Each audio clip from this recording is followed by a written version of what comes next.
Good morning, good afternoon, and good evening, ladies and gentlemen. Welcome back to SATAL 2020. I'm your host, Moltar, and we are here again in Gold League after, what's today, Thursday. So we had Saturday's, God, I'm fucking things up already. We had Thursday's, we had Tuesday's matchup. Now we're here to Thursday. We're going to be back on Saturday. I don't know what's going to happen next week because I have to get my house ready to sell, so we're going to play that by ear, and when streams are actually going to be happening, but Saturday may not happen. But we are here today, Thursday. We're going to be back on Saturday. But today's match, the focus, number 15 Battle Axe is taking on ECV56. Number 15 has had ECV56's number these past meetups. So I think over the past couple matches, number 15 has won both of them. So they're coming back. Is ECV56 going to have enough to overtake the Battle Axes finally in this best of three? Have to find out.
Welcome back, ladies and gentlemen. As you see, there's a new face here.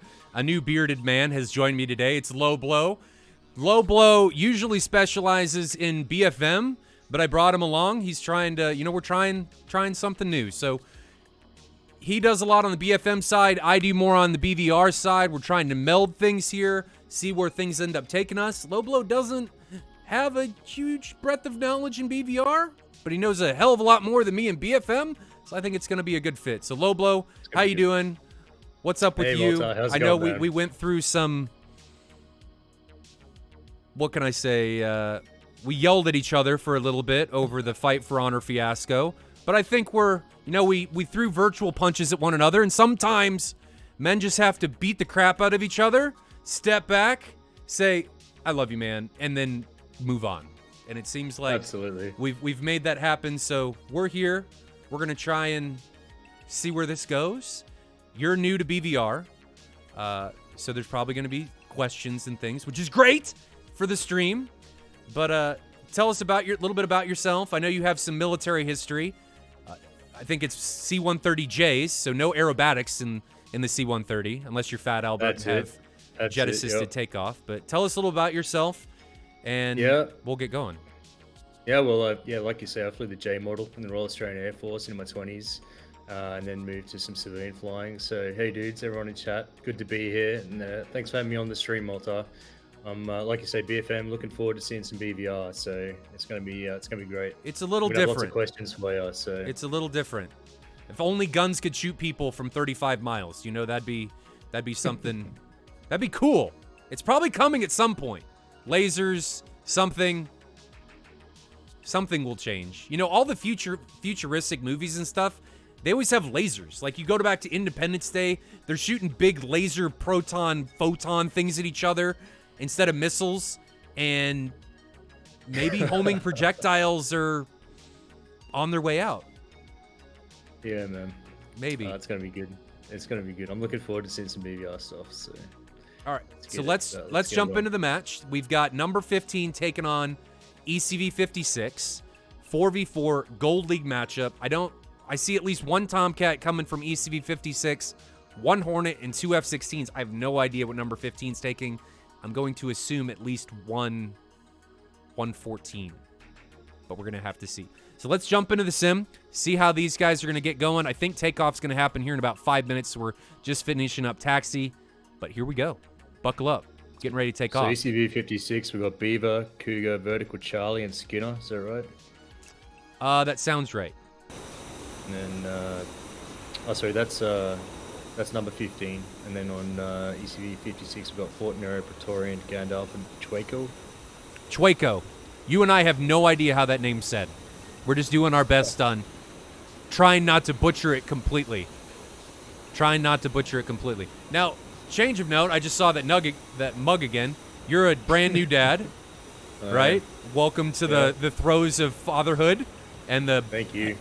the kingdom of losing hair. Yep. You and I already had a head that much start to on it. start with, Yeah, so- mine's already going. But well worth it, even though you lose the hair in the long run. They're well worth Yeah, it. man. Oh, it's been hectic. So if I look tired, it's because I am. If I look tired, yeah, it doesn't get any better. But it's well worth it. I think your body gets used to it. Yeah. It Thanks gets my used to dudes it. in chat. Appreciate it. Yeah, it's the best feeling in the world, though. It's great. So we can see labels are not on. Okay, I need to fix that. There we go. There's that one.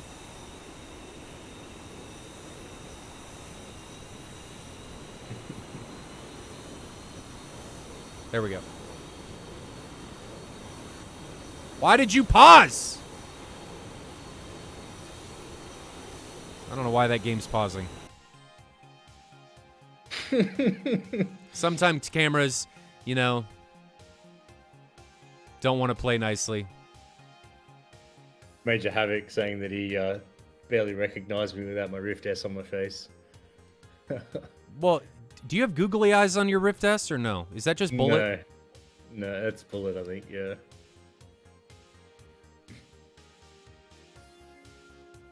Why is this pausing whenever I... What is going on?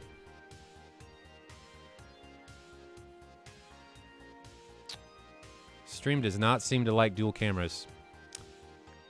You can get rid of my camera if you want, Malta. I don't No, care. it doesn't like... I don't know why it's freaking out.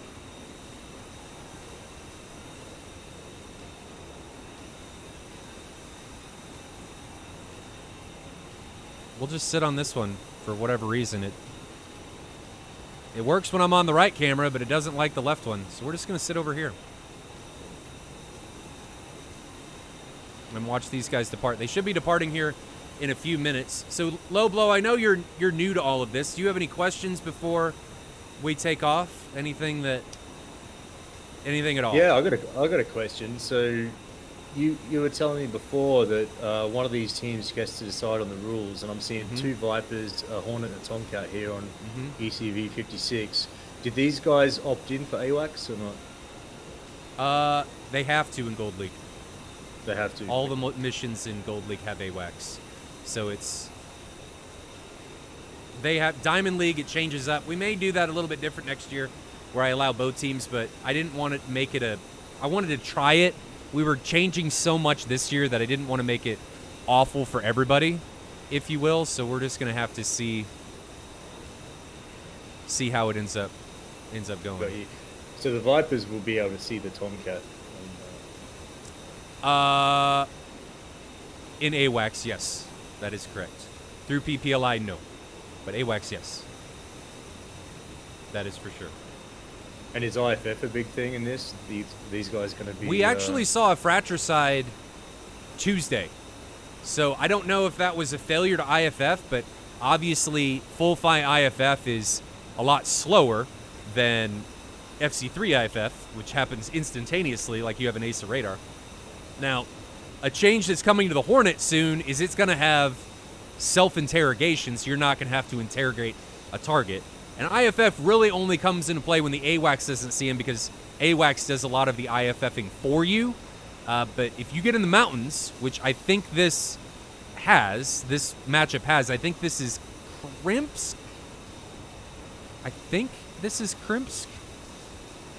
Yeah, Krimsk taking on, I think, Guadada. Yeah, Krimsk against Guadada. So we got foothills, we got mountains, we got water. So if these guys get down into the mountains, especially ECV56, if the fight pushes that far, we could see some IFF issues. And if people have a lot of tendency to not interrogate their opponent, and if things get really chaotic, they very well could shoot at a friendly. We're just going to have to see how this fight unfolds. Got you. And what did number 15 bring into this fight? That's a good question. Number 15 is rocking... Let's see. I'm going to flip over to them. So number 15 is rocking Beaver in an F-14. Who is that? Gunny in a 16, who is not in the round that I told you about, everyone. Skinner and Havoc are both in 18s. So they've got 114, 116, and 2 18s. Meanwhile, ECV56 has Fortinero and I can't tell who that is. And Chueco in 16s. They've got... They've got Praetorian in a 14 and Duco in a in an 18. And it looks like these guys are departing, and the camera got a little bit messed up again. Camera, why you screwed up? Camera just doesn't want to behave. Fortinero as well in a Viper. Wouldn't be a SATAL stream, though, if things weren't screwed up.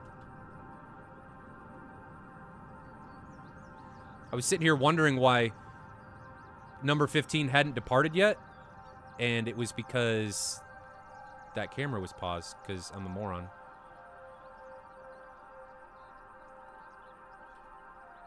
Okay, let's bounce over there. So here's Beaver in an F-14 departing.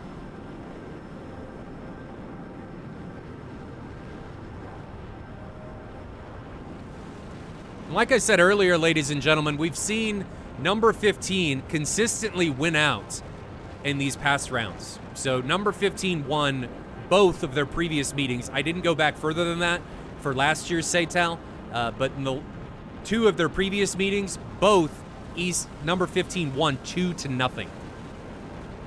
Was there a bit of a common theme there for how they were able to win those matches, Malta? I think in the previous matches, the 14... which I think was flown by Vertical Charlie, which is now being flown by Beaver, played a pretty pivotal role. The Phoenix did a lot. And if I remember correctly, looking at the weapon restrictions for this fight, we are in the A weapon restriction. So Mark 60s and the Charlie variant of the Phoenix will be here in force, and there will be 120 Charlies. But if I remember correctly, one of these matches happened last year. If I remember correctly, the Phoenix was a pretty strong influence in those previous rounds. And I think they were long launches. And a big part of that, though, comes down to the newness that the Phoenix was in competitive play, because last year, obviously, was the first time that we really saw it. So it was the newness in the competitive sphere. People didn't know how to deal with it. It had Magic INS. It had a bunch of things. It was flying through mountains, which all of that, or most of that, has been corrected. So I'm anxious to see what the Tomcat's going to do, if anything, in this one. So what do you, like, I'm looking at TAC View Advanced here, and we got bulls up there in the middle, just near the coastline. Are you expecting the Tomcat to stay out over the water and just stay safe here, or? That's a good question. So what Low Blow is talking about, I'm going to change the music because that music's kind of disheartening. What Low Blow is talking about is up here. Here's Bullseye. So between Krimsk and Guadada, the fight, it's really foothills and water. Now, obviously, if the fight pushes further down here southeast, the mountains have a tendency to get larger, and situational awareness can drastically decrease the higher the terrain is, because you can hide from AWACS. Tomcats typically like more open terrain. I will go a step further and use my own squatter as an example. I think all aircraft like open terrain because it provides a much easier ability to gain situational awareness. You know where people are. You can see where everybody is. AWACS has a better picture. You're just better able to make good decisions in these when you have a better picture. Whereas if situational awareness is deteriorated, flying in terrain, it's going to be tougher. So I would expect, personally, this whole fight to take place over the coast in the water. That's where I see this going. Tomcats historically have stayed a bit further away. But last week, Tuesday, we did see them get into the mix, though they weren't really effective. It's hard to compete as a Tomcat with the 54 and the AIM-7 and any type of close-in incursion with a Viper or a Hornet. So would you say that these two teams are going to be eyeing off the Tomcat on the other team as a priority target? Is that going to be enemy number one there? Maybe. The Phoenix is pretty easy to see. Just how it goes. I'm going to flip back over here and see if my camera... Nope. Okay, so the Phoenix is pretty easy to see. The key, though, is to make sure that you've got your eyes out of your cockpit. So, obviously, low blow, when you're flying BFM, you don't want to be staring at your instruments, right? You want to be having your eye out because it's easier to make decisions when your eye is actually looking at things that are going on around you instead of looking at your radar scope or, your RWR or something like that. So, it's going to be really important for these guys to have their eyes out, use their Mark II eyeballs, and look for those Phoenix launches. Because the earlier that you can see them, the earlier you're able to react to them. Because if you're at 40,000 feet and you get an RWR warning that a missile is locked onto you and it's a Phoenix and it's going Mach 3.5, you're in for a bad day. And you're probably going to fall out of the sky in pieces. And actually, talking about the Phoenix, we get our first launch. Oh, what is that? That can't be intentional. That can... 97 miles. Guys. No. I mean, the Phoenix is effective at range, but at that range, I guess we'll just have to see. We can ride along with it. I mean, it's cooking. It's at 70,000 feet, 2,400 knots. Okay, so there goes the other one from number 15 as well. So we'll go to split screen here in a second so you guys can see what's going on. So here are the Phoenixes. So here's split screen so you guys can see. I'm going to get rid of our webcams because you don't need to see those anymore. And I guess I didn't bind that one to a hotkey.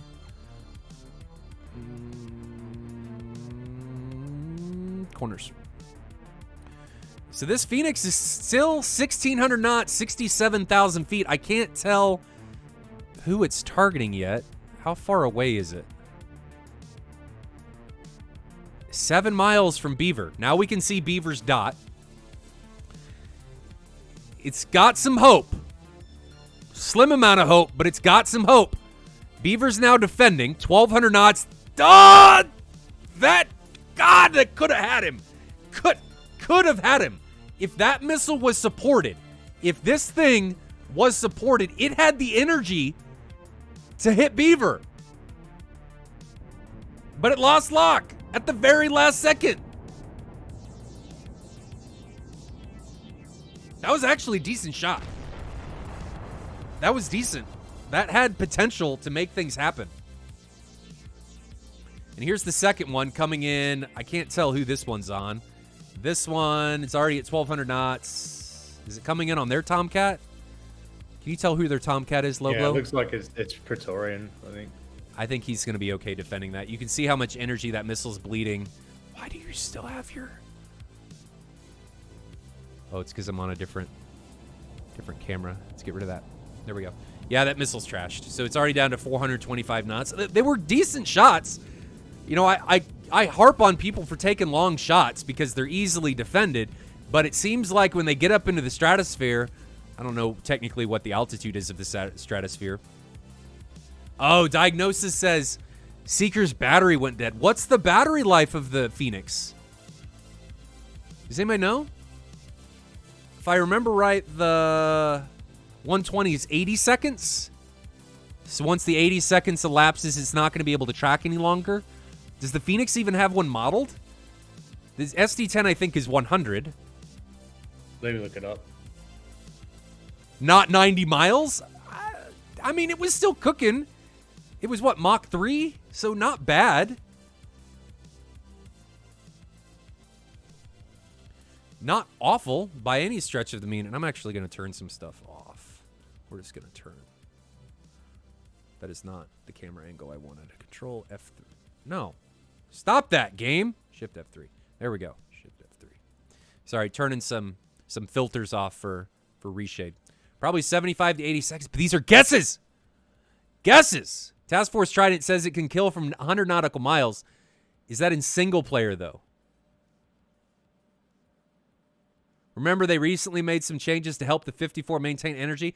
That may be true, but this match doesn't have those changes. This match took place on August 30th, so it does not have those changes from September. And these guys are standing off now from 35 miles. Sorry, Lobo, go ahead. I'm seeing the sorry, Malta. I'm seeing the ECV65 Vipers bracketing one northeast, one southwest at the moment. They're still so far apart. I think it's actually detrimental to their... I'm going to turn off the music. I think it's actually detrimental to their overall game plan. When you start getting separated in this way, I mean, how far is Chueco away? He's 13 miles away. Your ability to mutually support greatly reduces. Why are you still showing up? It's like I can't get rid of your face. There we go. Anyway, your ability to support your wingman greatly reduces, and it just becomes problematic in these scenarios. And you know what? I keep saying that I don't like music, but I like music too much. It's dead without it. So I got to turn it back on. I keep going back and forth, but I'm just going to roll with it. I don't care. Sue me if you guys don't like it. There's an M54 from number 15. There is one coming from Beaver. Now, that was launched from 32 miles, so that's a much more typical shot. Let's grab it. It seems like over the past few patches, ED has given me the ability to select missiles when I hit F6. It goes right to that missile. Maybe they heard our pleas, and they fixed it and gave me the ability to directly go to those missiles. But low blow, something I'll point out here is as this missile gets closer to its target and gets handed off to terminal guidance and goes pitbull, it'll have an aneurysm, and you'll see that as it gets closer. It'll spaz out, bleed like 300 knots of energy. Got you. Looks like it's going for Ducko. Yeah, it does. Maybe it won't because it's still being supported. No, it's not. Beaver's cold. Oh, it's not tracking anybody. That's why we didn't see it. Yeah, okay, yeah. It's completely dead. Over his head. Yeah. Yep. She's a dead boy. She's a dead boy. And all the ECV56 guys are cold at the moment, except for Gunny, who's way back there to the south. Gunny. Oh, number 15 Raven, down there? Skinner and yeah, Beaver, yeah, all cold. But I think that's okay as long as Gunny's now recommitted. And I think what we're going to see is number 15 recommit together. Taking another step back into the past, though, Beaver on that AIM 54 shot, he had no reason to not support that. There was no reason to turn around. He was still 30 miles away from any opposition. Unsupporting the missile just causes exactly what we just saw. The missile coming in from Praetorian right now. It directly reduces the ability of the Phoenix to track because its onboard seeker is butt. There goes the Phoenix from that low blow just pointed out from Praetorian. Who is that going to be on? That is going to be on... It's like Raven. Let's go here and see it. So here's the missile. Let's get F10 view. It looks... I think you're right. It may be on Raven. Split cam... Is it on Raven? Yeah, I think it's on Raven. It may be on Gunny. It's true too. Raven's starting to defend, I can see. I don't see him yet. I think it's on Gunny. It's on Gunny. Okay. It's definitely on Gunny, and I don't see either of them. Well, Gunny's still running. I don't see anyone. This missile's like... Raven must have gotten a warning, because on TAC view, he was braking hard left, hard right. They may have... Well, it may have not have been a RWR warning. It could have very well been a visual call out from somebody being able to see them, because they're like beacons. They're so easy to see from inside 40 miles. And here comes an aim 7 from Beaver. I don't like these aim 7 shots in these scenarios. I don't see the point. And for anybody, what's the distance there? 32 miles, you said? yeah, something like that. That was 28 miles on that launch. For anybody that's curious, Loblo keeps calling out TacView. You can get real-time telemetry from TacView. If you have TacView Advanced, type !TacView, and it'll give you the details you need to be able to log in and get your own movable camera in real time with what you're seeing here on stream. So it's pretty cool. We utilized it at the very end. There on Ducko as well, just now. Another Phoenix? Slammer from Skinner. No, he's fired on Ducko, aim 120. Oh, the 120 coming from Skinner onto Ducko. That may have potential, so we could ride along with it. Here he comes from 7.3 miles. Let's get the F10 view, get dual view. Ducko waited a while to try and get a missile off of his own. Did he wait too long? I don't think so. He started defending at 5 miles. He was decently high. He's decently fast. I don't anticipate this being any type of threat coming in here on Ducko. And the missile that he put onto Skinner, just hold your missile. Because if we go back to the map view, this missile that he launched, it just turned him away. People forget that you need to have create these bag and drag scenarios. You want to create openings where you want to drag somebody into your family's contingent. If you don't, you're never really going to be able to get in range and utilize and create high PK shots for yourself. Another Phoenix coming from Beaver. Looks like that one's going to be on Praetorian. We'll have to keep an eye on that one and see how that one develops. So he barely supported that then, Malta. So what's the deal with that? That's a good question. I think it may be a habit for people, because the Phoenix for a long time had what's called magic INS. So it didn't need to be supported. It would just constantly update its INS. So its inertial navigation system to its target's given point. So it didn't need to be supported. It was just magic. It happened auto-magically. All actives actually used to do that. The 120s got fixed several months ago. The Phoenix still hasn't been fixed fully, from my understanding.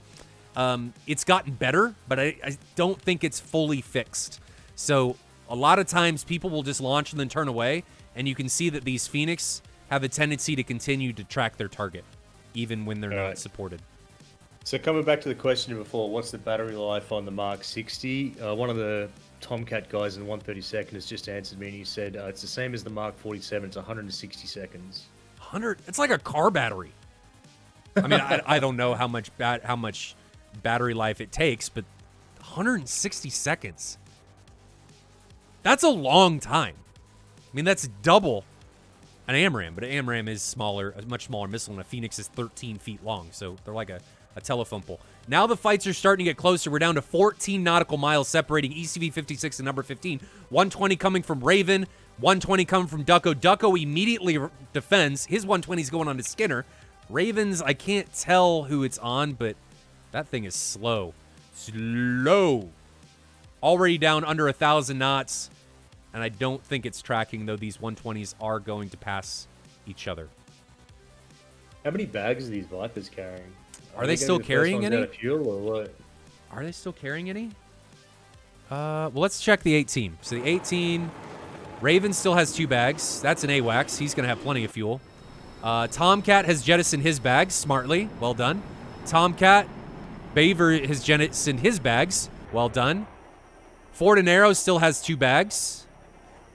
16s and 18s at this point could still have fuel in their bags, so definitely possible. Chueco still has 2 bags. Ducko has his center line, so he went through his wing tanks first, just jettisoned his center line. Skinner has 3 bags. Wow. Skinner, you're hurting yourself, brother. Just get rid of something. Gunny, 2 bags. Kind of makes sense. And then Raven back has 2 bags. So are you they're doing those decently well. To be in Cat 3 on the FCS there with those bags? I honestly have no idea what you mean. The FCS mode, you got Cat 1 and Cat 3, which I think limits Alpha and G, doesn't it? So I think if they're carrying ground ordnance and bags, they'd normally be in Cat 3, but possibly also with an air-to-air loadout, they may also be in Cat 3 as well with 2 bags. I'm going to be totally honest. I know. have never paid attention to that. I don't know. Maybe someone in chat could fill us in. I have never paid attention to that. Is that even possible in DCS? I didn't know that was. Yeah, a thing. there's a Cat 1, Cat 3 switch. Yeah. You can fly Cat 1 with bags. Yeah, I've never paid attention to it. You can definitely do it, which is probably why I've never paid attention to it.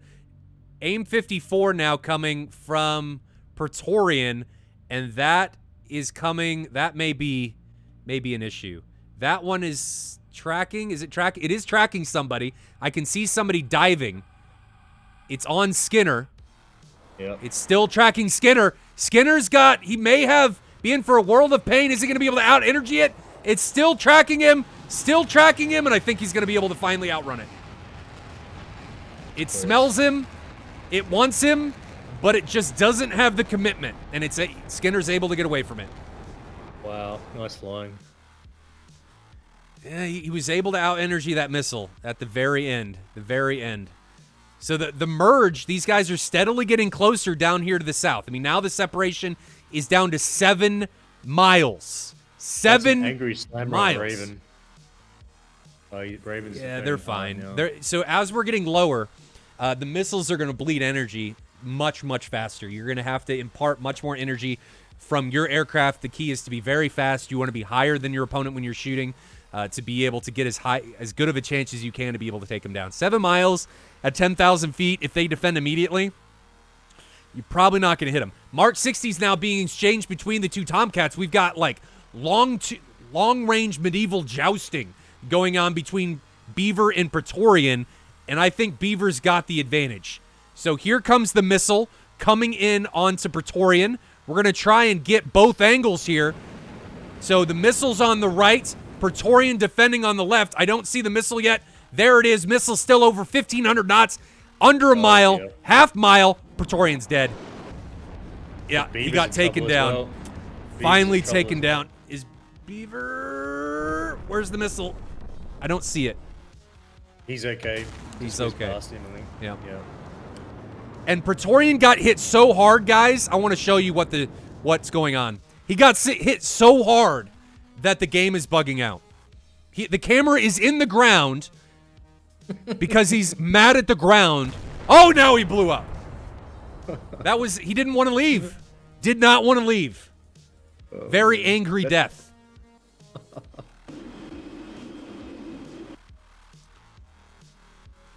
Beaver's recommitting here. I liked that shot from Beaver. He was able to support it for a long enough time. I don't like that he's by himself. I really don't like that. He's committing now onto a 2-ship. I really like that Ducko and Fortinero have realized that they have a singleton up here with Beaver. So let's ride along from Beaver's point of view.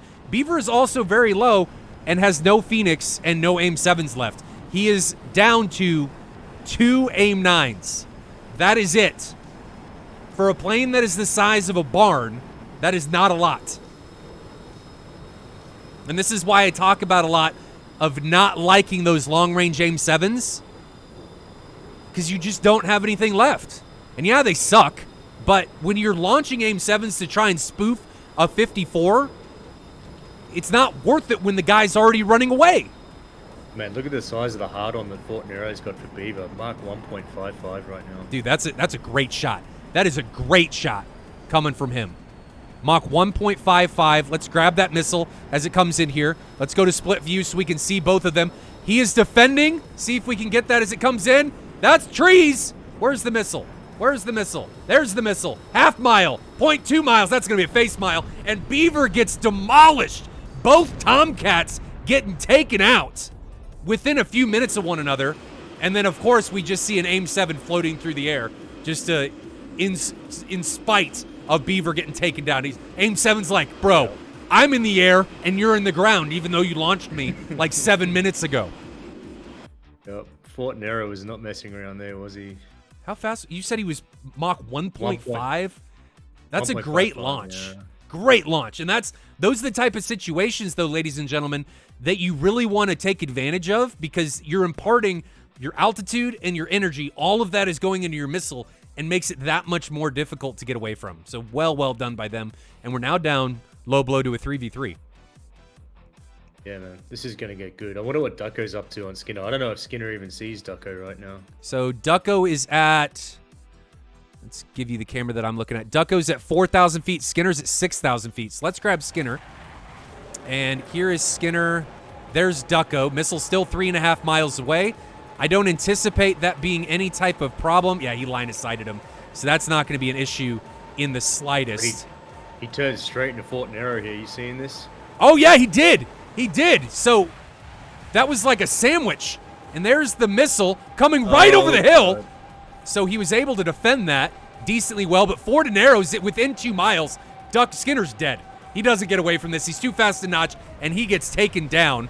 Well done by Ducko, forcing him in there and being able to create that opportunity. Man, that was nice. That was awesome teamwork there. Those guys just put him in the middle and wrecked him. And now we've got Gunny being dragged. This is a bag and drag situation. Gunny being dragged into Chueco. Gunny now defending. That's going to be from 8 miles. Gunny's at 3,000 feet. Let's go to Gunny's point of view here as he defends that missile coming in. It's 4 miles away. Oh no! Gunny forgot how to fly and flies straight into the trees. Ninja Squirrels claim another victim, and we're down. Before there were 2, now there are 1, and Raven is all by himself. Yeah. And Raven has all kinds of weapons coming in on him. Chueco, after driving Gunny mad, sending him into the abyss of the trees with the squirrels, is now all over the 6 of Raven. Ducko is heading out. I think Ducko may be trying to cut off his egress. I don't know what he's doing. And then you got Fortinero way behind. Number 15 had won the last 2 times these guys have met. The ECV65 have just come back hard. Yes, yeah, that's a great point.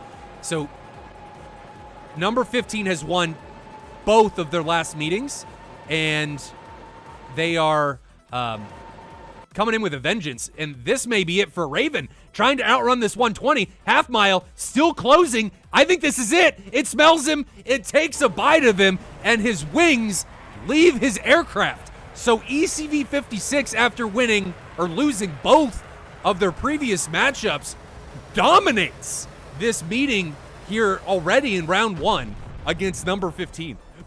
They came in. Man, for me, the highlight of that was when Ducko and Fortinero just had that guy in the middle there. Who was it again? I think it was Skinner. Skinner, yeah. So well done by ECV56. That was just a showcase of abuse there. I mean, Praetorian got hit by a Tomcat's AIM 54. Didn't really respect it. Didn't get low. Didn't try to vertical notch it. He got smacked by that telephone pole. And guys, you know, you wake up in the morning, one of the last things you want to get hit in the face by is a big telephone pole going Mach 3. That's just a bad way to start your morning. So he was the first casualty, but he was avenged, right? Beaver got taken down by, who was it that took him down? Fortinero, you said? Yeah, it was Fortinero at 1.55 with a 120. And he comes in, launches that thing. That smacks Beaver. There was no way he was getting away from that. And from that point on, low blow, correct me if you think otherwise, but it was just complete and utter domination from the ECV56 Condor. Yeah, those guys, man, they put those guys in leather and got the whip out and they went to town. It was brutal. And there was no safe word. There was no safe word there. That was not discussed prior, and the beating just continued until there was nothing left to give. Savage. So we're riding along with them on their RTB, I guess. Number 15 is going to have ECV56 RTB. So while they're doing that, I am going to bring up the TAC view. And guys, I apologize for the poor frame rates at some points during that. I think it's because I didn't restart my PC and it doesn't like something. So I apologize for that. But I'll do that before Saturday. Are we allowed to make Falkland more jokes, or is that off the table? You know, you can let the chat tell you if you're too soon. But, you know, after the time frame, that's pretty long ago, so I would assume. You know, I don't think the British had a safe word, the Falkland War. Argentina. Top Gear got into trouble when they put the number plate with 1982 on their car and moved their tour down there. So maybe too soon. No, that's far enough away. It's far enough away. Okay, so we're gonna go to TAC view here, and I need to bring up so you guys can. Have you ever had any of these guys run out of fuel on the way home? Yep, we have. Sure have. And they've ended in draws, but I don't think this is going to be a problem. That match wasn't very long. That happens in situations where matches last, a round lasts over an hour, and they're flying around and things take a while. Nobody wants to commit, but in this scenario, I don't see it be a problem. So we're here. I'm going to turn down the volume here a little bit. Change the music a bit. And let's review what happened here during TAC view. So nothing happens here for a while. These were the AIM-54s that were launched. Let's see how far Praetorian launched this from. So it still hasn't launched. There it is. It's going to come from here. This was on Beaver, I think. So 85 miles. And it almost killed him. It almost killed him. I want to see if he supported this the whole way. Praetorian, why? Why didn't you support it?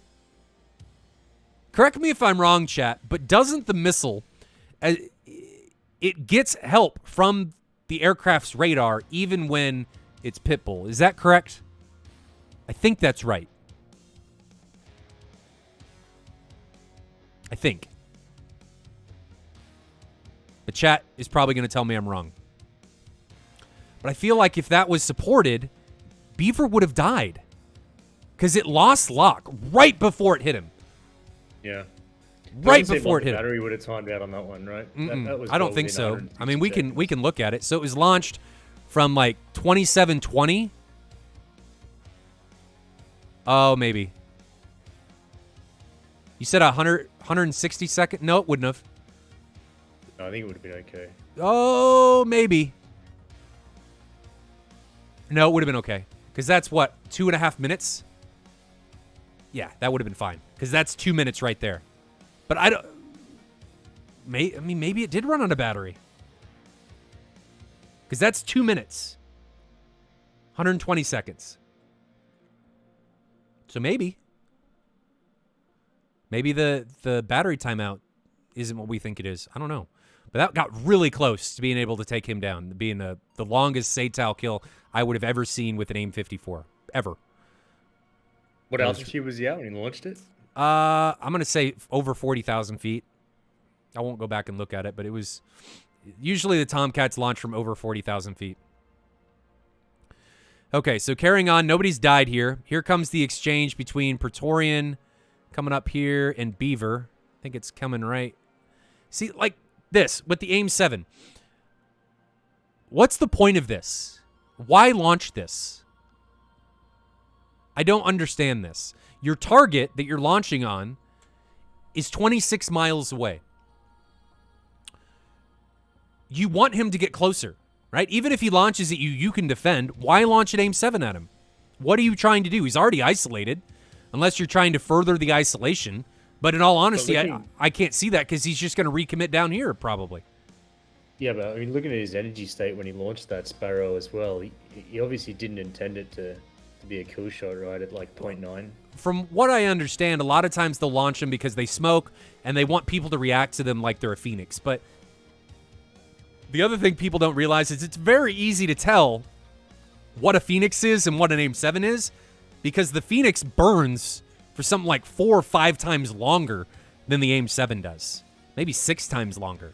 The AIM-7 motor burn time isn't very long. So it's very easy if you spot one visually to then tell, okay, that's an AIM-7. I can completely disregard it because the AIM-7 is complete and utter garbage, even in close. Lobo, a lot of times you'll see people take 4 AIM-9s instead of AIM-7s because the AIM-7 is awful. Yeah. It is awful. Yeah. But here comes the exchange between 54s. So this is the 54 launch from Beaver that's coming in on Praetorian, and it's going to hit him at like Mach 3, Mach 2.5, Mach 2. I was way off. But he just gets caught, doesn't commit to any type of defensive maneuver in particular, and dies because of it. When you get caught like this and you're a little bit high, you have to commit to some type of defensive maneuver. And in this case, vertical notch. Go into that vertical notch. You're not going to be able to effectively notch it at that altitude, so you want to notch it while descending, which means get completely 90 degrees if you can, and go straight down. Or run away. Like, try and out-energy it using a serpentine. But don't do this. He doesn't commit really to anything. And that's what the reason in my eyes he ends up dying. Man, can we go and see that play where Ducko and Fortinero had Skinner in the middle? Yeah, we're going to watch Beaver get his ass kicked by... Look at this speed! Look at it! Mach 1.55. That is delicious. Yeah. Yes, he could. I would have liked to see him higher, though. But from 13,000 feet, Mach 1.55 from 8 miles. Beaver, there's a 120 that's going to come say hello. And it's going to come say hello very, very fast. So this missile, if Fortinero was slower, wouldn't have made it. Wouldn't have made it. It would have been out of energy. So if he launched that at Mach 1 or Mach 0.8, that missile would be Mach 1. And it would have bled energy and be even lower while it was coming through here. So that right there, I can probably say, is the reason Beaver died was because he was that fast. Mach 1.55. Pats on the back for Fortinero, ladies and gentlemen. That was a great shot. That was a great shot. So here's your shot, Loblo. Skinner right here. Skinner is sandwiched. Man, I feel sorry for him.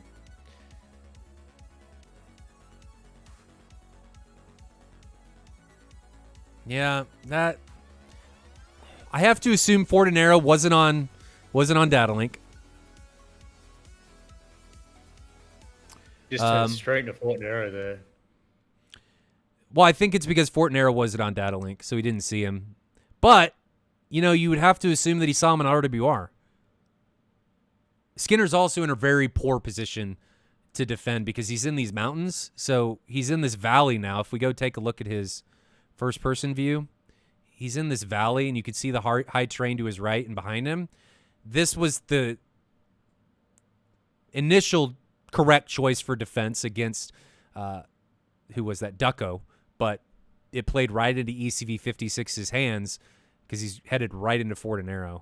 And how far away? I wonder if this was intentional by ECV56, this play. Quite possibly. Quite possibly. I mean, it's 4 miles. He's dead. Unless he's able to line of sight that missile, which he does. But this second one for 2 miles gets him. Because he has to defend this missile that's coming at him. He can't really outrun it. And because of that, Fortinero is able to continue to close the distance and get a much higher PK shot on him. And he's fast too. Fortinero again, like up around 1.3 there. Got to play to those F-16 strengths. Speed. All day, every day. Yeah. And then Gunny, plane just couldn't take it. He probably blacked out right here. Yeah, I'm going to guess he blacked out. 10G right there in that turn. Probably blacked out. Ground claims another victim. Because I don't know if you know this, Lobo, but the ground has a very high kill-to-death ratio because his death ratio is 0. So he may not kill you every time. You may scrape it, but he's going to get somebody, and he takes Gunny. We've all Gunny been down. there, man. We've all been there. And then Raven just gets run down. The only critique I can give ECV56 at this point is get your altitude back. The guy's cold to you. He's the only one remaining. There's no reason to still be low. Climb. Get that altitude back. Get that situational awareness back. There's no reason to be this low. ABC, right? Always be climbing. Yeah. We should get a shirt for that. I know my ABCs of fighter combat. Always be climbing. I mean, obviously don't, because you'll probably die if you do that. But that leads us to the end after a commanding showing from ECV56. And ladies and gentlemen, I again just want to point out that ECV56, I think, has lost all past incursions with number 15, and they just came out and demolished them. They've dismantled. They're not messing around anymore. No. Dismantled. So I'm going to send you guys back to the Supercut, the channel one. I haven't seen the one from Alpha Whiskey yet. And we are going to be back with round 2 between ECV56 and number 15 Battle Axes. ECV56 currently leads 1-0.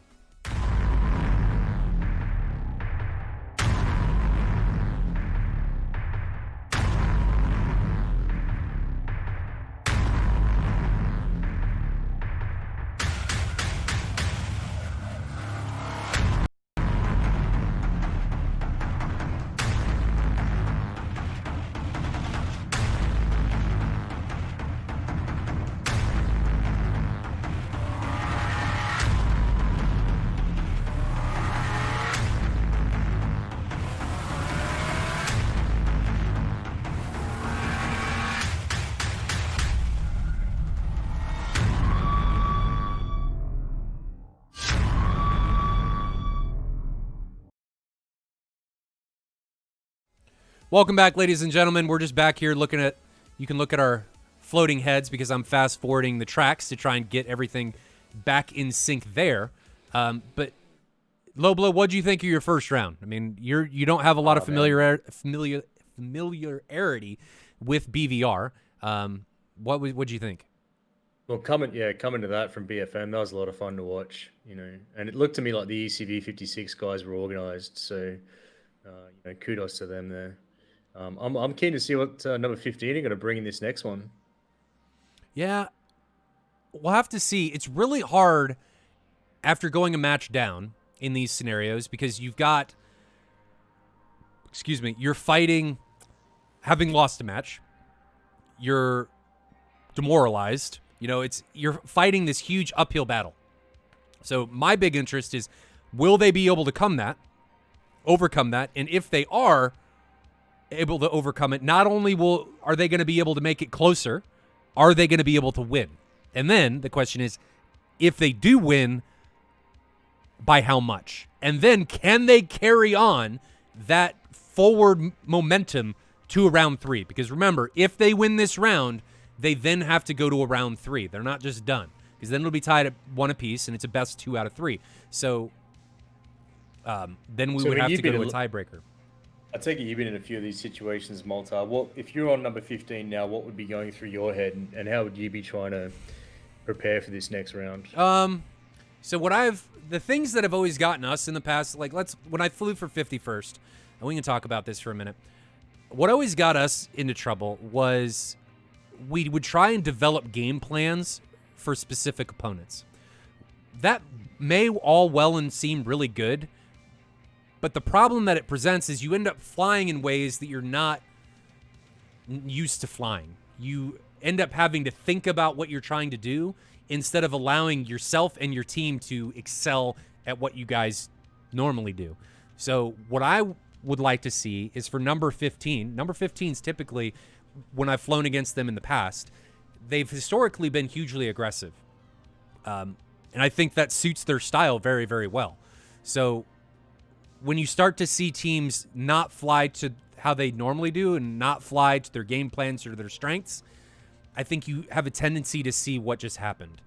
So I'd like to see more aggression from number 15, a better use case and utilization of all of their weapons, and I think we may see a very different outcome. Some teams do very well at playing defensive. Like the teams that we'd struggled with in the past when I was on 51st was the Chinese teams, because they fly hugely defensive, and you would launch at them, and they would just turn around, and you would get frustrated because you didn't want to fly into that. But when you're an aggressive team, you just need to, because it puts them on their back foot, because they want you to wait until you don't have any weapons, till you don't have any countermeasures, and then they're going to capitalize on that stuff.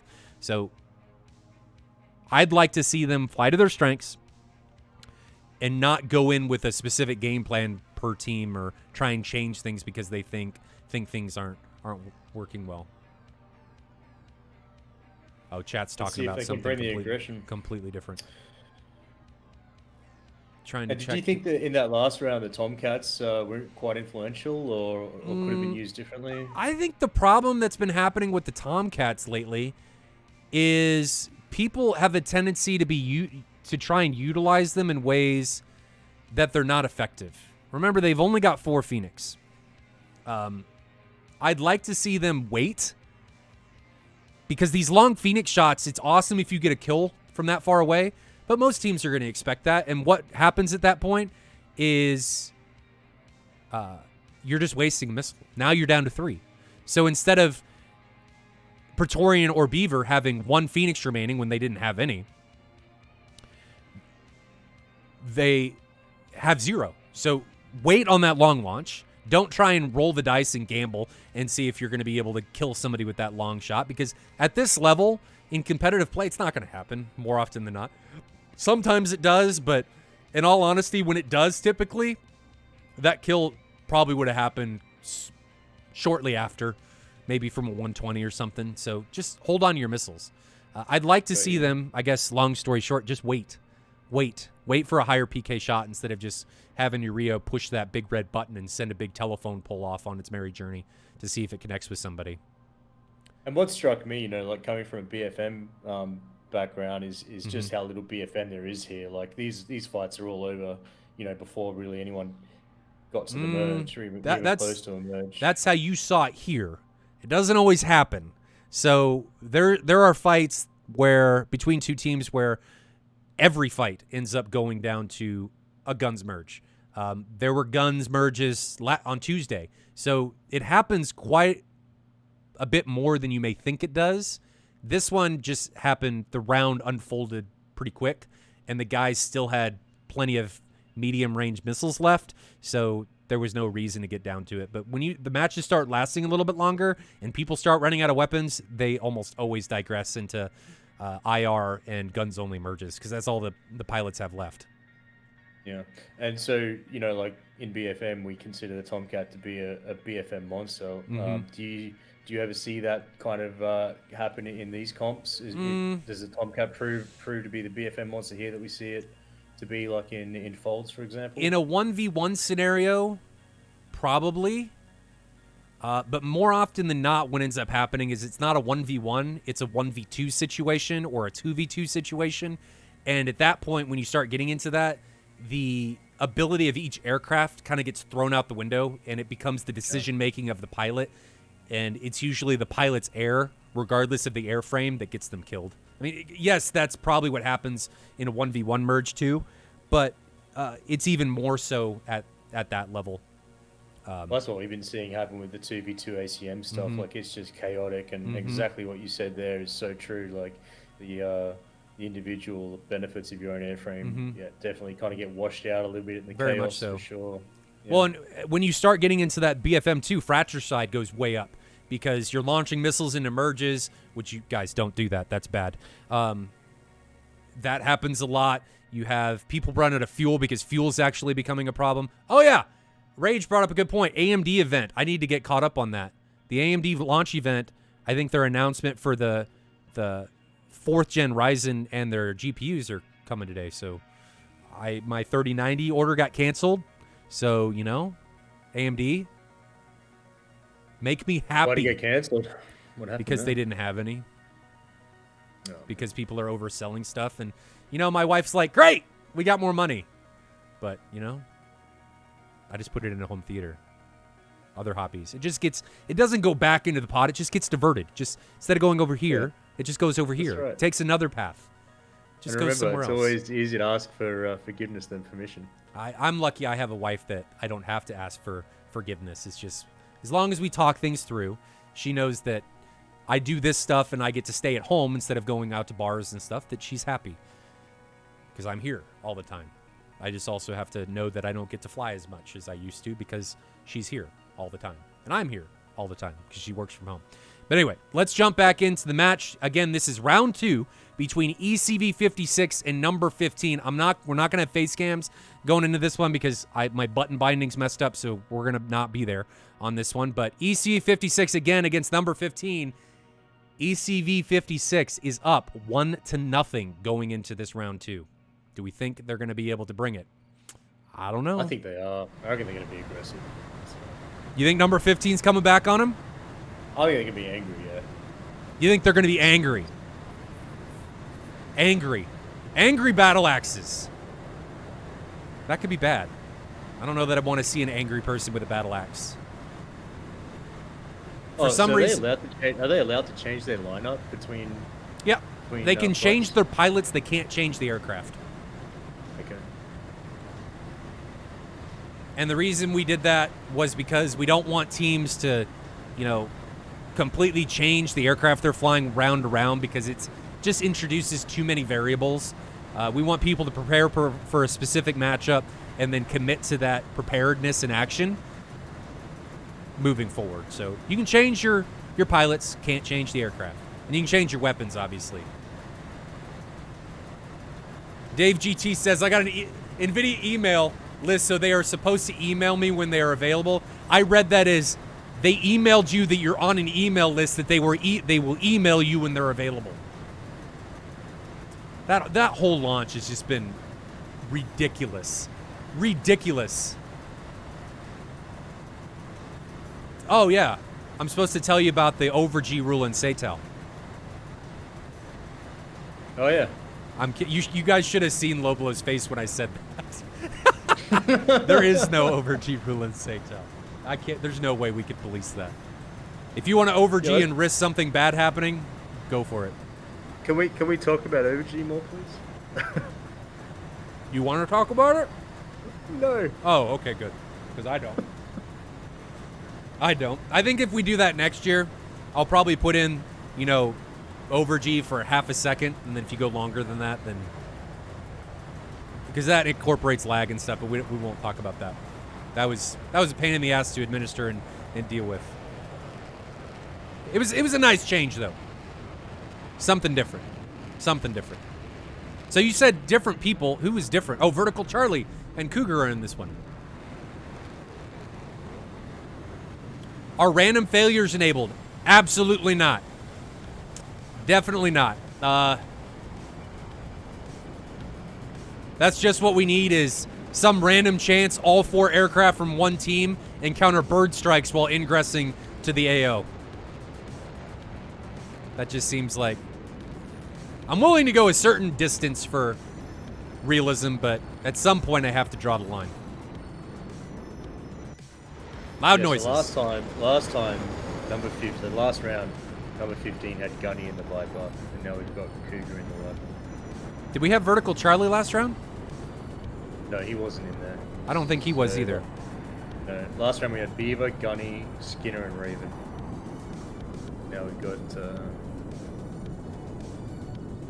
Spoiler alert! What do you mean spoiler alert? Spoiler alert for what?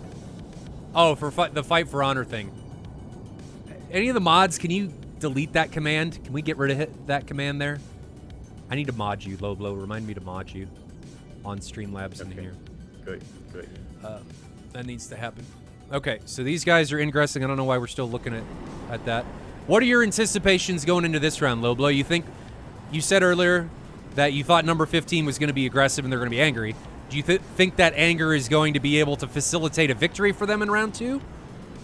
Well, I'm thinking maybe they'll use the Tomcat a little bit differently, a bit more effective, maybe hold off on the really long shots and make those shots count.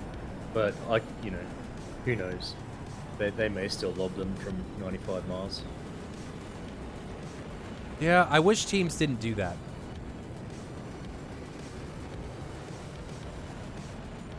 But it's a progression. Teams get better, things change. People used to die to Phoenixes all the time. What do I think's going to happen?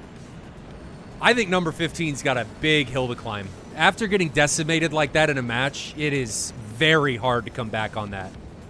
You can think you're angry and you can think you're ready to go, but in the back of your head, there's always that little voice saying, you got your ass kicked. You got to lose. And that's really hard to overcome.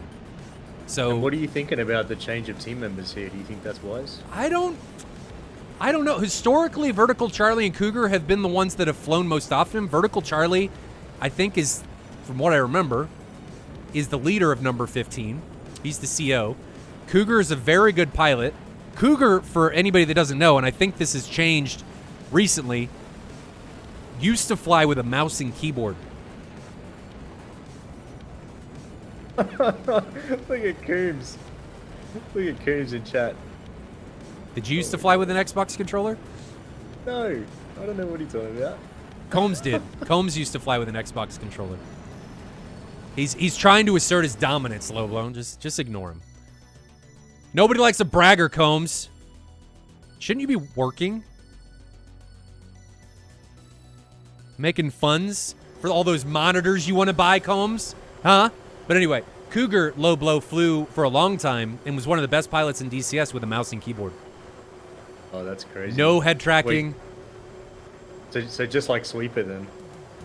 Yeah. Yeah. So it can be done, guys. It can be done. I am just not one of those people. When I first got into DCS, I went in feet first, really head first. Hang on. Break. Is that Vertical Charlie rocking 3 bags? Yeah, why not? You wouldn't do that? Yeah, I'd take 2.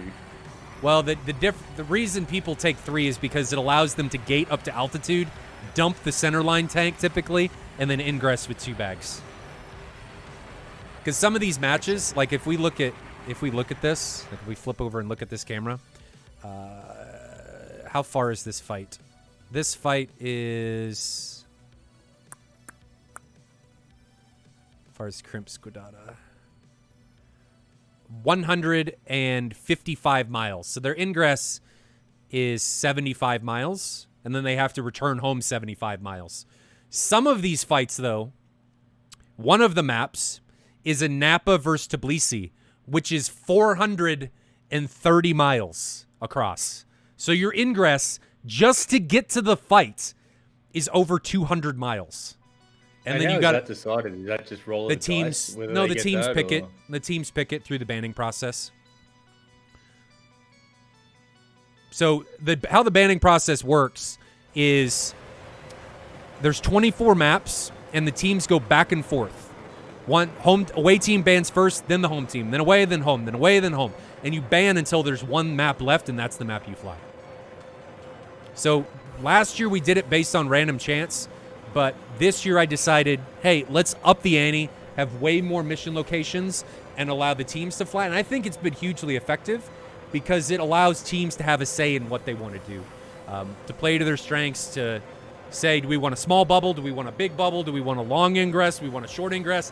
I mean, a Napa... How popular is that 400-mile map? It's not popular. But I think a couple weeks ago, or last week, we had 64th against Golden Crown, and they flew one that was Krasnodar Center against Vaziani, which was like 370 miles or something. So it was almost that far. And nobody ran out of fuel. But the reason those are there is because it brings fuel into the equation. So not only do you have to fight somebody, but now you have to fight people and be able to get home. And on that map, there is no tanker. So you have to make sure that you're able to get back. And they did, and they were able to do it. So it's... And there's no carrier ops in any of this, is there? They always take off from the same airfield. You got to take off from the same airfields. Well, all the missions are different airfields. Like one of them is, I think there's one that maybe is Krimsk versus Napa. No, it's not that short. I think it's Krasnodar against Krimsk. And it's like 50 miles across, right? So the bubble, you're in the bubble as soon as you take off. Like that's... There's like just Israel.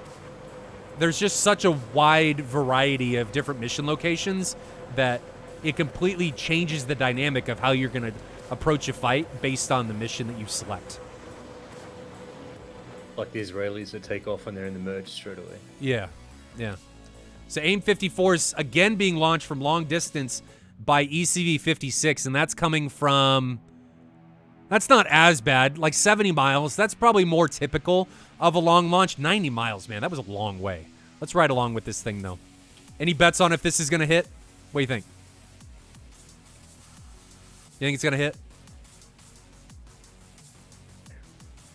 Low blow? I think it's a wasted Phoenix. I think so, too. I don't think it's going to hit. Not a shot in hell. There's its aneurysm. Why does it do that? I think it's fixed in one of the later patches, but I don't understand. It is pretty awesome seeing something the size of a Honda Civic up at 70,000 feet, though. Yeah. Flying at Mach 2 at this point. Yeah, it probably is about the size of a Honda Civic, isn't it? It's big. Yeah, missile's freaking out now. Doesn't know what to do. Again, it's on Beaver. They like picking out that F-14. And if it didn't have that aneurysm, it'd be a lot more effective. Something that I missed in chat, Rage pointed out that the only way the missile is supported all the way to the target is if it is launched in STT from the Tomcat. I'm going to assume that is true because I don't fly the Tomcat. Task Force Trident says it's suspicious of the squirrels below. Just checking on them. Yeah, I mean, we've all established that the squirrels of the Caucasus are grabbing phoenixes as they fall from the sky and giving them to North Korea. North Korea is building a fleet of Phoenix. Go ahead. I will say, Malta, what's surprising is how far some of these guys spread out. Like looking at ECV65 at the moment, Gandalf all the way out there by himself near the coastline. You know, I wasn't expecting that coming into this. I was thinking they'd stick together a bit better. It can be. It's highly dependent on who's flying. Some teams fly very close together. Some teams fly very spread out. It's just dependent on the team. Some teams fly spread out with a formation. Like if we use 64th, because I fly with them, so I can use them as a pretty good example.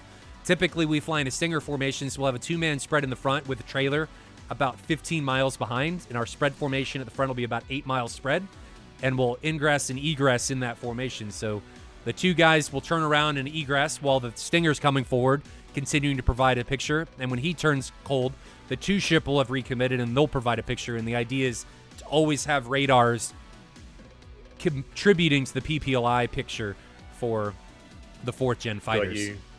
And so looking at this, you've got Gandalf there, lining up with Beaver. I mean, obviously the Hornet can't really contest the Tomcat at those ranges. So no. Is he just trying to complete him with Phoenixes, do you think? Or what's the play Probably. Very well could be. He also may be trying to drag Beaver into a position where he can't outrun anyone else. Like if Beaver continues to commit onto Gandalf, which we'll ride along with this Phoenix as it gets launched. See where the Tomcat is. There goes the Tomcat. What he may be trying to do is just drag him into a fight because Beaver can continue to commit, Gandalf can continue to defend, and as the Tomcat gets closer and closer to the F-18 piloted by Gandalf, the balance starts to sway in the F-18's favor as the distance shortens and gets closer together because the F-14 is not a very good close-range fighter with the missiles it carries because the Phoenix is so slow to accelerate and has such a poor seeker. Well, is Beaver carrying a couple of Sparrows as well in there? He was last time. We can check on that. So let's go check. So here's Beaver. Beaver is carrying 2 Sparrows, 2 AIM-9s, and he was carrying 4 Mark 60s, but he's got 3 left because he just launched one. But Phoenix just spaz out as well. Yeah, it had an aneurysm. I think they do that when they go into terminal guidance or when they get dropped by the launching aircraft. That's my assumption on when they do that. That's a DCS-ism, or is that... Honestly, I don't know. Supposedly, Heatblur is in the September patch fixed that, but I don't know if that was how the missile was supposed to behave or if that was a bug. I'm not entirely sure. So in their current format, these Mark 60s, where do they become really lethal with the kinds 20 of miles, 15 miles, somewhere in there. The reason they're so lethal is the Tomcat doesn't necessarily have to worry about its launching speed. I mean, it does impart energy if it's faster, but the real thing that helps the Phoenix is launching from a higher altitude. But with a 60-second burn time, it's able to recover a lot of the speed when it's launched from a slow aircraft. So if you can launch a missile and it's burning the entire way, you're not going to out-energy it. The only way to be able to defeat it is to defeat it using the Doppler effect by defeating the launching aircraft if it's launched out of STT, or to defeat the missile seeker. So 15 miles is really where they really become dangerous because they're going to hit you, and they're going to hit you at over Mach 3. And so with the recent AIM 120 buffs, Mm-hmm. are you seeing the Slammers being able to contest at 20 miles reasonably well against No. those Tomcats? Or No, they suck. They suck. And actually, the AMRAAM got debuffed in the September patch. you kidding me? No, Wow. it went back to the chaff resistances and stuff that it had pre-August patch, because they said that since ACM isn't modeled very well, it should be more susceptible to chaff. So now it's easier to defeat again. Here we go with these AIM 7 launches. I don't get it. Just save it. Must be what you said before, the smoke plume, trying to trick him into thinking it's a Yeah, Phoenix. because if we look at it, can we see the smoke plume? No. But that missile's already 500 knots. Why even bring it? Well, they work when you're close. Like sometimes if you're in a merge or you're in something like that, launching a radar-guided missile, it's next to impossible to be able to get into a notch when it's launched from like a mile and a half away, right? And the AIM-7 turns really well because it's got huge fins. So it turns decently well. So sometimes in a close-in fight, they're great because you can't flare them. So you got to give them credit for that. But these long launches, I don't like them for that reason. They're just not effective.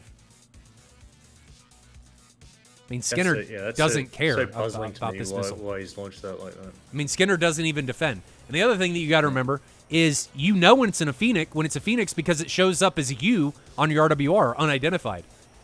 The AMRAAM or the AIM-7 is going to show up as a missile launch warning from the Tomcat. I guess unless it's launched from STT. But it definitely seems like this fight is unfolding at a much slower pace than what we saw last round. Everyone's still up, right? I think it was about the same. And then once things started to unfold, they just continued to unfold until everybody was dead. Yeah. Diagnosis D says, got to be inside 8 miles for those things. If you're talking AIM-7s, man, you got to be closer than that. It's going to want to, you can kinetically defeat that thing way inside of that. This is a better Mark 60 launch. So if we look at the map, this is coming from, how far is that? Under 20 miles. So I like that one. It's coming on Fort and Arrow. So if we go to Fort and Arrow's view. Man, look at that Phoenix that's in the air from Beaver though. That's still doing Mark 4 there. You see Yeah, that? that's where I'm trying to find it. There it is. It's 5 miles back. I think it got, it's actually on Praetorian. So we'll have to see if that is slowing effective. down like a truck now. Yeah, because it turns slightly, ever so slightly. Like if you look at Praetorian's angle, the missile's having to slightly turn to continue its lead angle for closure. It's going to bleed energy. I mean, you said it's the size of a Honda Civic, so it's going to lose energy rapidly, even in slight turns like that. Gandalf just launching a slammer at 0.8 mark there. Yeah, I mean, that's okay, but he's not high. So I don't like that launch. And maybe Vertical Charlie just flies into it. Vertical Charlie, though, is getting the launch warning now, and he's defending missiles still 4 miles away, and that's not going to do anything. It's got to be under 1,000 knots now, just over Mach 1, and now that he's turned cold, that's not going to be a problem. You can see on the stream that Vertical Charlie isn't even using chaff. He's just going to out-energy the missile, which is exactly what he should do. He's now serpentining a little bit. Missile's not going to be able to turn with him at all. Loses all of its lift and flies straight into the ground. So well defended by Vertical Charlie there. It's exactly what we want to see. I wonder if these Viper guys are Fox 3ing and just single bug RWS. Oh, we actually missed Skinner getting taken down. Skinner got taken down. I don't know by what, but Skinner got taken down by something while we were watching Vertical Charlie defend. And now Cougar has got a 120s coming on him from multiple directions. How's he going to defend this? Skinner's hit the trees. He's he did. C-fitted. Yeah. And Cougar, you have 3 tanks on. Jettison your center line. There's a 120. Mile behind him, flies into the ground. Another 120, 2.5 miles over his 9 o'clock. Now his 6 o'clock. That's going to get out energy. That's no longer a threat. So Cougar very well defended on both of those incoming missiles. Beaver puts a AIM-54 out onto, I think that's on Fort and Narrow. Yep. So let's grab Fort and Narrow. Energy, I think. 2.6 now. Here's split screen. Forward and arrows on the left screen. There is the 54, 4.5 miles away, but forward and arrow is quite high. 0.7 now. So, I mean, it's got lead on him. I think it's going to run out of energy. Yeah, still 2 miles away. Forward and arrow's not worried about this. This thing's just getting out energied as he comes around on it. He's still getting the missile warning, but you can see it'll get close, but it's not going to be able to pull into him. Yeah, it just flies right over him. Phoenix from Praetorian. Looks like it's on Beaver, but that's a really long shot. It's not that bad. 25 miles. You mean the missile's probably still under power. Just came off power. 2,300 knots now, ingressing on Beaver. We can see Beaver's dot 10 miles. Still flying straight, 2,000 knots now. So decelerating rapidly, but that wasn't an awful shot, but Beaver was already defending when the missile was launched. So, you know, that missile was probably seen as soon as it came off the rail with a huge smoke plume. But still 4 pilots remaining for ECV56, 3 for number 15 after Skinner flew into ground. Ford and Nero being hugely aggressive here as he ingresses in on number 15. 120 launch from him. That's going to be on Cougar. So there goes the 120. Let's grab Cougar now. Cougar's now defending against that 120. Where is it? There's the 120, 2.5 miles away. Split screen so we can see what's going on. Ford and Arrow's defending the 120 that Vertical Charlie launched on him. The 120 that Cougar's dragging. Still closing, but it's going to bleed all of its energy in this last terminal guidance. Got within 0.3 miles, but then just ran out of juice.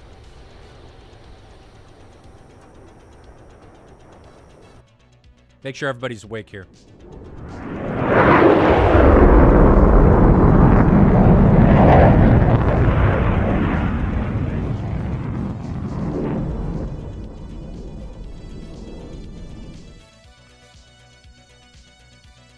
Like you got Beaver recommitting.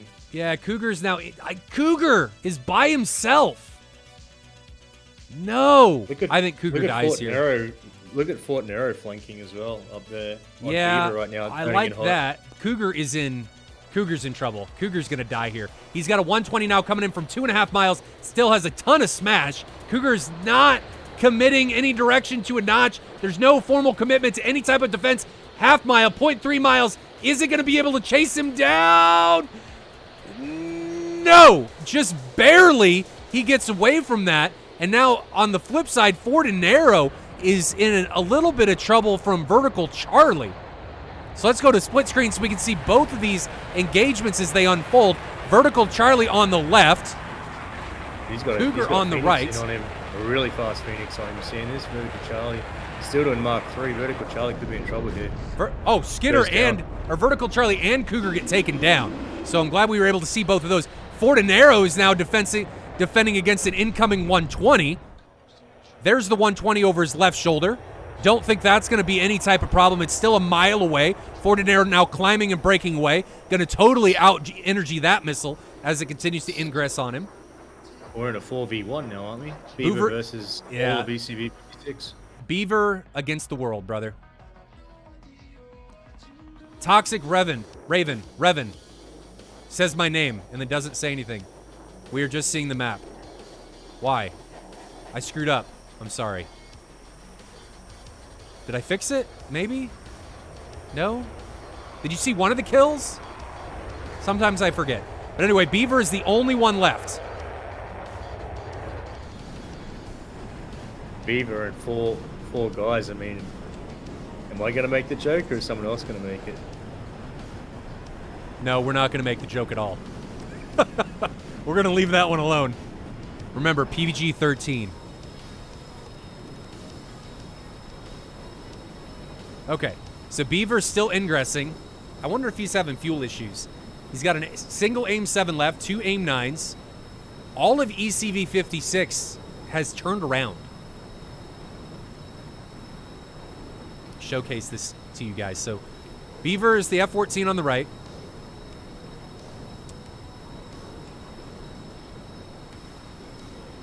Map is on the left. Everyone from ECV56 is still cold. I wonder why. Why aren't they chasing him down, Malta? They may be trying to recommit, climb, and commit together. I mean, there's no point in committing by yourself and turning this into several 1v1s. So if you can commit as a 4-ship, remember, he is stuck inside the bubble. The bubble is going to extend, if we go over here to the map, it's going to extend roughly 40 miles out in any direction. So the bubble's going to be somewhere out here. So he's only got 20 miles left. We can assume that both teams probably have plenty of fuel remaining. And I'm just making the assumption that ECV56 egressed away and has now recommitted as a 4-ship, which I like. No rush. It's a 4v1. Just make the best of the time you have, because the opponent that's only a singleton has to utilize this time to build space and put himself in a situation where he's maybe going to have some sort of advantage, though against a 4-ship, that's going to be rough. Rovis Raider asks, have you considered allowing GCI per side to develop SA? We did that last year, and we did that the year before. The problem with it, or no, we didn't do it last year. We had AI AWACS last year. The problem with it is it just ends up being the GCI telling everybody what to do, which is fine, but we wanted this to be about pilot skill instead of just GCI chess. So we took that out of the equation, and I think it's worked out rather well. Beaver, who's flying in the match and is in chat, says, at this point, I'm actually just trying to drag them as far as I can in hopes I'm assuming that they're going to run out of fuel on return flight. Yeah. Valid tactic. Navy, that's probably a good point. He says, I think that teams that are flying in the current match shouldn't be able to bet. That's probably a good idea. It's going to be hard to enforce, though. Now Beaver looks like he's diving.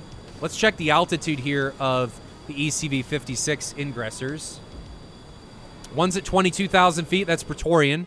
Chueco's at 22,000 feet. Fortinero, 23,000 feet. And Gandalf, 22,000 feet. So I like that. They're getting high, gaining that situational awareness of being able to look over obstacles, which is going to be to their advantage, because the only thing Beaver is going to be able to do is to get low and try and hide in the hills. But if his opposition's high, it's not going to matter. I'm going to assume, based on what's happening on the map, too, that Gandalf is staying back in case this turns into a fuel emergency and he's going to be able to just RTB after hopefully killing Beaver. What's he got? 1 Sparrow and 2 heaters? Is that it? Yeah. He got 4 people to kill and 3 missiles. And let's take a look real quick at what ECV56 has to offer. So, Fortinero has 1 120. AWACS, we don't care. Gandalf, 3 120s and an 8. Yeah, ECV56 has more than enough weapons to make this happen. Fortinero is going to be the lead man into this engagement. Buster all the way in. Yeah. I think his goal is going to be Fortinero by himself. Then. Well, yeah, but what I think Fortinero's objective here is going to be is to launch a missile at like 10 miles. 8 miles, something like that. But he also doesn't know if Beaver has any Phoenixes left. So I would launch at 10, put Beaver on the defensive, and then continue to press. So here comes the 120. That was launched from just over 10 miles. So Beaver's now defending. Beaver's here on the left. And I like this. The key here to make this as easy as possible from ECV56 is just going to keep Beaver defensive the whole time, but it doesn't matter because that 120 ends up killing him.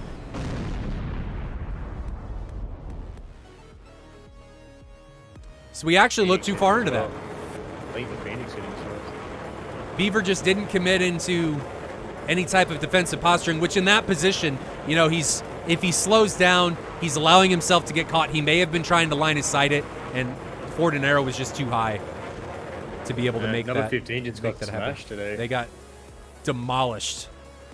Only 1 kill, because I think Gandalf's already RTB. Gandalf's already almost home. Which is who we're riding with. So let's take a look at the TAC view. As I grab that. Coming through with the win. Ford and Arrow did really well. Let me take some time to get caught up on everybody in the stream. Man Bear Pig, back for 4 months. Dropped the Prime sub. Mel rated with a party of 20. Sorry for not catching you guys earlier, but welcome everybody that came from there. Dagwood subscribed, came for is back for 3 months. Good morning to all on the stream. Good morning to you, Dagwood. Gordo B dropped several gifted subs. One to Big Time Kingsley, one to Aegis Captain, one to Nex, and Aegis Captain came in with a party of 9. And then last Tuesday, I missed a couple. Monk gifted a community sub. Don't know who that was. And Gordo gifted one to Odin the Wanderer. So sorry I missed you guys last stream. Odin the Wanderer, I flew against him in Folds. He's a really nice dude. No, he's a terrible person. You're just supposed to tell everybody they're terrible. That's how we roll here. Anyway, okay. So how do you think AWACS influenced this fight? Like, could this have possibly played out differently if this was in Diamond League? Oh, absolutely, absolutely. If there was no AWACS, it completely dilutes the picture. You have your situational awareness goes out the window, and it comes down to a team's ability to scan with their own radars and to make sure they always have as much radar focus on as much of the battlefield as possible. So without AWACS too, Beaver would have had a much better time at being able to hide, because you don't know where he is unless you're illuminated. So it totally changes how you have to go to these fights. But nothing happens here for a while. Skinner's the first to die. You said Skinner just flew into the ground? I think he over-G'd. That's what it looks like. He goes over 8G. I think he blacked out. Yeah. Just goes straight into the ground. So I'm going to chalk that one up into to over-G'ing and becoming one with the flowers. Getting taken down. Look at all those missiles. See, these are the times that it's okay to launch. You're constantly keeping number 15 on the back foot, constantly forcing them to defend. I would have liked to see more aggression here. I would have liked to see more aggression coming from Twaco. There's no reason really to break off here. Just keep the aggression here. You're low. You're in a really good position to be able to defend. Just keep pressing. Keep the aggression up.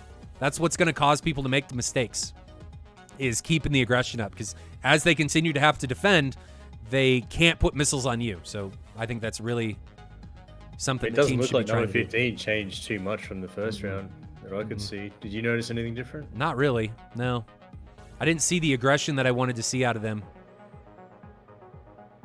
which was sad. And Cougar just isolates themselves. I mean, all of these scenarios just came down to 1v1 situations of people just getting isolated. I mean, Cougar, the closest guy for Cougar is 12 miles away. That's not a good place to be in. And then if you look up here with Vertical Charlie, closest person to him, 12 miles away. Guys, you're just putting yourselves in precarious situations. And I know this looks like a 1v1 situation here for Vertical Charlie, but he gets the late launch too. And it's like he wanted to wait, even though he had the missile warning coming at him. Just wants to wait, tunnel visions onto Ford and Arrow, and gets smashed by the same 54. So instead of defending, he just wants to get that missile off. And we see this time and time again in these competitions. People want to wait and wait and wait to get that launch off, and it ends up resulting in them dying, and the guy they were trying to wait to get the launch on, he's still alive. So you might as well defend early, stay alive, because if you're alive, it's a bigger benefit to your team than if you're dead. I don't know if you guys knew that, but the primary objective to all of this is don't die. Dying is bad. So still 4 pilots remaining for ECV65. Beaver is the only one left, and with AWACS, the only thing he can do, and like he said in chat, is just trying to outfuel them. Yeah. But did you say in gold that they can opt out of AWACS, or they can turn it off? There is a script where they can turn it off if they want to, but all of the missions have it. Like you have it available to you with all missions. So, and then Beaver just, I'm going to assume he was trying to line of sight that. Maybe tries to notch it, but he commits to the notch, but you can see he's a little bit off angle here. He's not quite at the 90. His nose needs to be about 10 to 20 degrees further to the right to be at the 90 for that missile. Little bit off. Looks like he tries to correct it, but too late, and he ends up getting hit. So that's it for ECV56. They end up clinching it in 2, as long as Gandalf's able to put it down, which I don't think there's going to be any problem. He's a little fast, 200 knots, coming in here at Guadada. What were your takeaways from that match, Loblo? Yeah, I mean, ECV just seemed to have their finger on the pulse the whole time, didn't they? They just seemed cool and in control. And like you say, I don't think No.15 were able to bring enough aggression to the fight. You know, I was hoping that they were going to use that Tomcat differently in the second round, and maybe press a bit harder with late Phoenix shots, but it just seemed to be I don't know, underutilized. That would be maybe my takeaway from it. So, underutilized. Like in terms of long launches and not much pressure. I don't know. Maybe 25, 30-mile launches with those Phoenixes would have changed things. Yeah, quite possibly. I think it was a over-reliance on the Phoenix from long range, I guess is what I would say, which was unfortunate. Back to the webcams. So, what were your takeaways to the match overall? I'd probably say what you just said, but is there anything else from any of that, what you just watched? Yeah, well, definitely something that struck me was how spread out the teams were. You know, like at times you had like the single Hornet hanging out over the coast, facing off against Beaver and his Tomcat, and that didn't make a lot of sense to me, other than maybe trying to bait Beaver into wasting all his Phoenixes. You know, but he was never going to be able to contest that fight toe to toe, so to speak, at those ranges. So that was quite interesting to see, but. You know, it would have made more sense to me to see the two Tomcats facing off against each other over the water. But yeah, just also the lateral distance. You know, those number 15 guys were quite spread out there in that second match, which surprised me a bit as well. So yeah, but no, it was great to see. Really different. I mean, you know, coming from BFM and seeing this, like you say, right, the timelines are longer. There's just so much more thinking that has to go into to making stuff happen. So yeah, I think a big part of that is you're just having to manage more. Sure. There's more going on that you have to keep track of. That's, in my opinion, just the primary difference is just there's more in the area. It's more spread out, but you just got to remember where things are. BFM, I think is more of a, it's like a knife fight in a phone booth, and BVR is more of, I don't know, a team soccer match or something. It's just different. And then the other thing you said about the ranges on some of these maps out to 400 miles, you know, I mean, that's going to change things massively. You know, you just have to have a serious think about merging it when you've got that kind of an egress, you know. Is Moltar any good at dogfighting? Is that BFM, or is that, am I any good at like what I'm commentating on? I guess BFM. I'm probably average. I'm good to be effective in BVR, but against the dedicated BFM guys like Loblo would wipe the floor with me. No question. I'd get annihilated. That wouldn't even be close. It wouldn't even be fun to watch. You can always come over to the clinic and improve, Malta, you know. That's, time is limited. Time is limited when you're trying to set all this stuff up, and DCS World Events is just continuing to get bigger, which leads, we're redoing the website, guys. So the website right now is in a little bit shambles. The schedule's kind of hard to get to right now because some things broke, so I'm redoing the website completely. It's going to get a facelift.